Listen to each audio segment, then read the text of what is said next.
বহরমপুরে ভয়াবহ ট্রেন দুর্ঘটনা। স্কুল গাড়িতে ট্রেনের ধাক্কা, মৃত ৩, আহত ৪। পশ্চিমবঙ্গের মুর্শিদাবাদ জেলার বহরমপুরের গোবিন্দপুর এলাকায় শুক্রবার এক মর্মান্তিক রেল দুর্ঘটনায় শোকের ছায়া নেমে এসেছে। একটি লেভেল ক্রসিংয়ের গেট খোলা থাকার সময় দ্রুতগতির নিমতিতা কাটোয়া প্যাসেঞ্জার ট্রেন একটি স্কুল গাড়ি ও এক সাইকেল আরোহীকে সজোরে ধাক্কা দেয়। ধাক্কার তীব্রতায় স্কুল গাড়িটি দুমড়ে মুচড়ে যায়।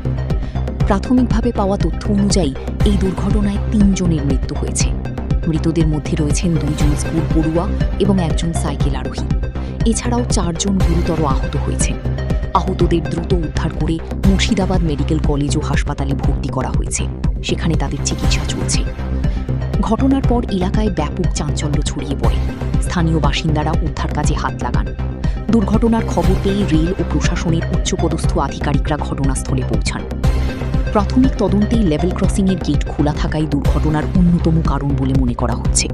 ঘটনায় তদন্তের জন্য ৭ সদস্যের একটি উচ্চ পর্যায়ের কমিটি গঠন করা হয়েছে।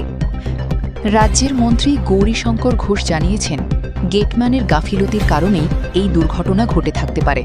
তদন্তে দোষ প্রমাণিত হলে সংশ্লিষ্টদের বিরুদ্ধে কঠোর ব্যবস্থা নেওয়া হবে।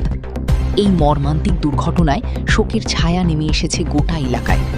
তদন্তের রিপোর্টের পরই দুর্ঘটনার প্রকৃত কারণ স্পষ্ট হবে। আপনারা দেখছেন হচ্ছেটা কি? দেখতে থাকুন, আমাদের পছন্দ ও শেয়ার করুন।